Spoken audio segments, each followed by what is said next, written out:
Welcome in. It's time for another edition of the Morning Espresso on the SDH Network. I'm Jason Longshore. Here's all the soccer news that you need to know about for today, January 14th. Arsenal forward Gabriel Jesus has suffered a suspected ACL injury during their FA Cup loss to Manchester United. He scored 6 goals across his last 7 games, could be out for a long period of time. Mikel Arteta says that Arsenal are looking to improve the squad in January, but now they're going to have to go get another striker in the market. And look, we've talked a lot about strikers in the market. We're going to talk about another one here in terms of Atlanta United in just a minute.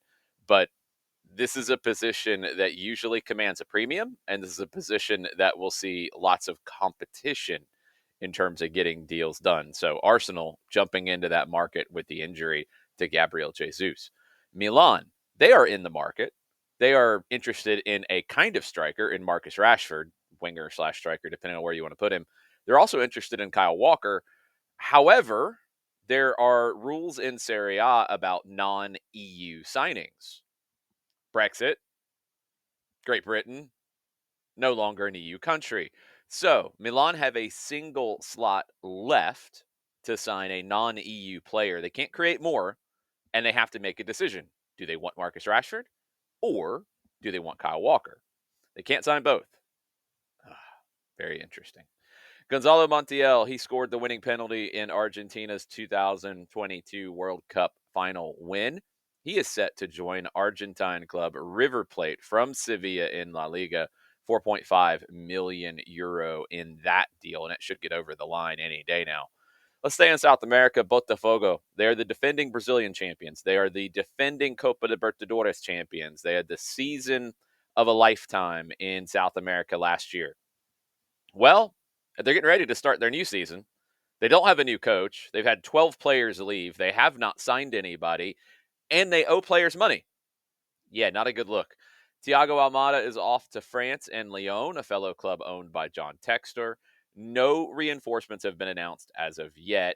And the group of players that are supposed to return to training today are still debating, as of yesterday, whether they will actually show up because the club has not yet paid the amount due for the Libertadores prize, the bonus. Players also report delays in their 13th salary and vacation pay. This was all in Globo in Brazil yesterday. A team leader from the roster took the lead on the issue in a group message with the Botafogo CEO. The players demanded that the club pay the outstanding debts owed to current players and to those who have already left the club who have overdue salaries. Botafogo's got to get this done, and we know this isn't an issue. It shouldn't be an issue for John Textor, right? Although Leon's in financial difficulties as well. So you might just want to keep all these things in your back pocket when you're talking about Botafogo and you're talking about Leon and you're talking about John Textor. Make sure you get your money. Colombia captain James Rodriguez has joined Leon in Mexico. We've talked about it a couple times on the Espresso. He is now official with Leon. They did the dramatic video. He's a Roman gladiator. It's wild. Leon is getting ready to play in the 2025 Club World Cup, and James is expected to be a big, big part of that. It didn't work at Rayo Vallecano for James after his incredible Copa America run here in the U.S. last summer. Can he find that form again with Leon? Now, teased it a minute ago, new rumor in the Atlanta United universe. According to Turkish media reports, Atlanta are interested in Başakşehir's Krzysztof Piątek.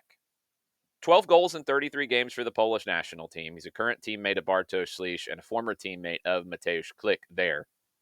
He scored 17 goals last season, his first season in Turkey. This season, he has 23 goals in 31 games in all competitions, including 9 in 12 UEFA Conference League games. That's including the qualifiers to get to the group stage.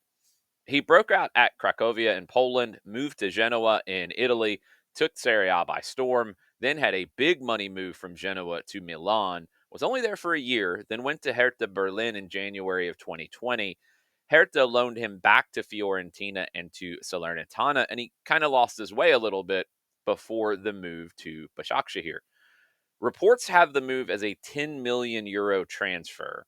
There were reports yesterday, before Atlanta United was specifically named, in Turkish media reports this morning. Reports had an unnamed MLS club making a 10 million euro transfer. Last week, there were reports of Fenerbahce interested in Turkey. There have also been reports of Besiktas being interested in Turkey. This would be a very different kind of move than a move just in the Turkish top flight.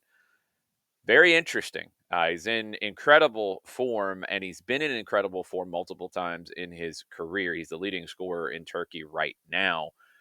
Atlanta has done business in Turkey before. Atlanta has done business with Polish players before, obviously. This one checks a lot of boxes. We'll just have to wait and see how concrete this interest is. And with a player doing what Piontek has done this season, are there going to be other suitors? And where does this conversation go? As I said, strikers, there's always going to be a premium. There's always going to be a lot of interest. And now you're having a growing number of clubs that are having issues at the position and are going to need to go out into the market. Does Piontek get their interest as well? Whole bunch of MLS updates. Let's get through these. MLS, according to Tom Bogert at Give Me Sport, have officially passed a new cash-based internal trade system. It's going to go into effect immediately. They're calling it cash for player trades, according to sources. This hasn't been officially announced yet, but it's been approved. It could get announced as soon as today.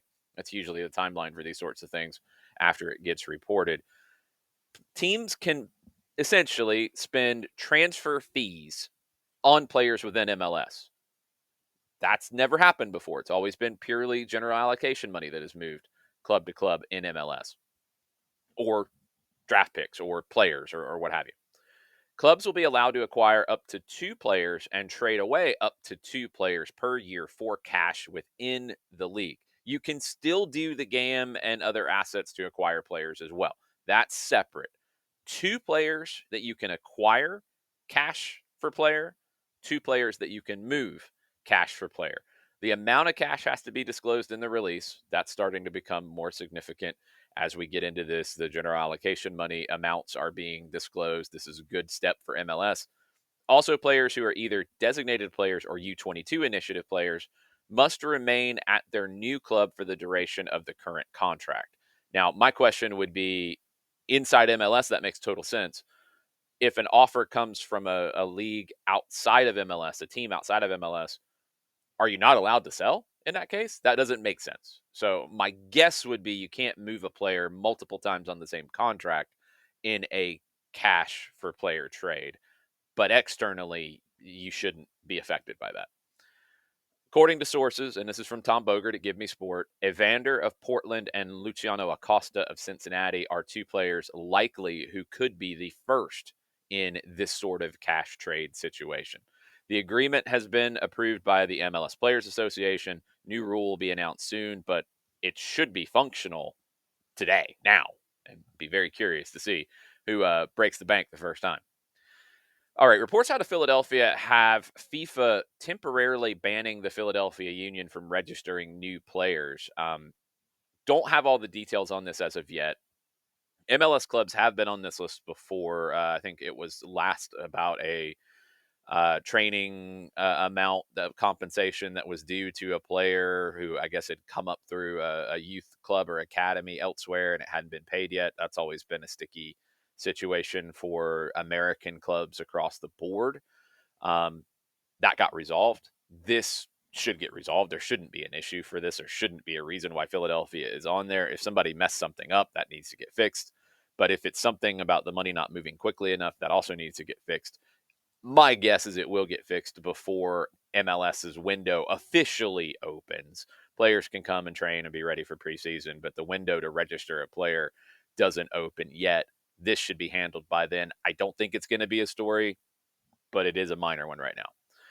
Luciano Acosta, talked about him as a possible cash for player trade. He has not reported to FC Cincinnati preseason training yet. He is expected to do that shortly. Luca Orejano did not report either. And this is an interesting one. The Acosta one, there were murmurs about him not being happy at the end of last season. If he's not back in Cincinnati, I'm not shocked. Orejano, reports came out over the weekend that Cruz Azul was interested, but FC Cincinnati told the Cincinnati Enquirer that Orejano was not for sale. Cruz Azul was told by Cincinnati they have no interest in selling him. but he hasn't showed up in preseason yet, so maybe he wants to be sold. Keep an eye on that one. Cincinnati's got some work to do. Seattle, they have officially acquired Paul Arriola. We've talked about this one a lot with our friend Nico Moreno from Pulso Sports. This was announced on Monday.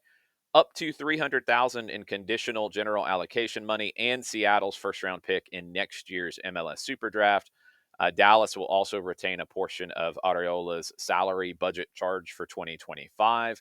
This is the second big-time Dallas player that has moved to Seattle after Jesus Ferreira. He's also signed a new contract with Seattle through 2027, option for 2028. Charlotte FC, they have reacquired Pep Biel on loan from Olympiacos through August 1st.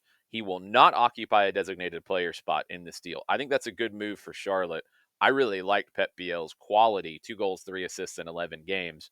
I think he's a very talented player. He gets more time now to really show what he can do. Not having him as a DP, good move for Charlotte. Biel should come good, in my opinion. San Jose, they have officially announced their signing of Joseph Martinez via free agency. He's under a contract for the 2025 season, option for 2026. New York City, they've re-signed Maxi Morales. Sporting Kansas City have signed Mason Toy as a free agent. Nashville have signed Colombian center back Jason Palacios from America in Colombia, 30 years old. He's under contract for 2 seasons with an option for another. Montreal have signed striker Prince Owusu from Toronto. RSL have acquired defender Kobe Henry from Stade Reims in France. Kobe Henry, a U.S. youth international who went to France, hasn't been getting a ton of time. He comes back to RSL for the season on loan. Chicago, they've acquired defender Sam Rogers from Norwegian top flight Lillestrøm. Chicago have acquired defender Sam Rogers from Norwegian top flight side Lillestrøm. That was announced yesterday. Cincinnati have signed Tabrian Anunga as a free agent. He was last with Nashville, played over 100 games there. LAFC have acquired midfielder Odin Thiago Holm from Celtic. That's a loan. San Diego have signed Oni Valakari, who is on loan from a club in Cyprus. That was announced yesterday. San Diego's still got some work to build out their roster as their preseason has started.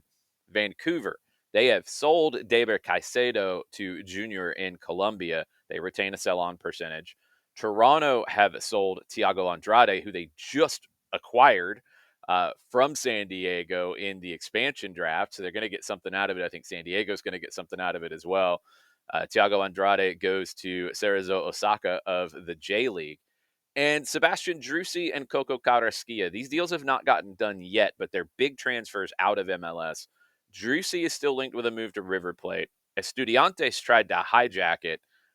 Estudiantes is being financially backed in some form or fashion by Foster Gillette, whose dad is the former Liverpool owner. And if you're a Liverpool fan, that name probably makes your blood run cold a little bit. Estudiantes should watch out here. They tried to hijack the move with Alan Velasco. That didn't work. They tried to do this again with Driussi. It didn't work. He wants to go to River, not Estudiantes. Coco Carrasquilla, not as much drama in this one. It should get announced today as potentially. He's expected to head to Pumas. Pat Onstad, the GM in Houston, spoke to the media, said they were willing to let him go. He had been linked with moves to Europe before. It never came good. He broke out in the Gold Cup with Panama. The moves to Europe never happened. He still played very, very well in Houston. Pumas should be a good move for all concerned because I think his time in Houston is just up and you're getting into the diminishing returns kind of phase. Games today, if you're looking for live soccer to watch, you got Premier League Match Week 21, Brentford and Manchester City. City have won back-to-back league games. Brentford have lost their last 2 in the league. Chelsea and Bournemouth, that's a 2:30 kickoff. Nottingham Forest and Liverpool, really interesting game. Forest are looking for their first league double over Liverpool in 62 years. Liverpool are unbeaten in their last 9 away from home in the league. Clash of styles here. Nottingham Forest, they don't have much possession, the lowest in the Premier League. They sit back, they wait for their moments. They've got a great right back in Ola Aina. Liverpool, they have a ton of the ball. and they make good runs from deep areas. This is a good Liverpool team leading the Premier League. However, Nottingham Forest are the only team to have beaten Liverpool in a league game this year. That was back in September. Arne Slot said at that time Forest weren't obvious top 10 material. Now they're 6 points behind Liverpool, and he, I guess, would assume that they're title contenders. They win this one, they're absolutely title contenders. Couple games in Serie A as well. Como hosting Milan at 12:30. Atalanta hosting Juventus at 2:45. At 9:05, SDH Live starts on YouTube, on X, on Twitch, on Facebook. John Nelson hosting the show. Guests from all over, all kinds of conversation, probably about Christoph Piatek and probably Emmanuel Latelath and probably Odsonne Edouard and maybe Kyogo Furuhashi, and who knows what else. That starts at 9:05. You can always watch or listen on demand. Make sure you are subscribed to us here on YouTube for all the latest content from the SDH Network.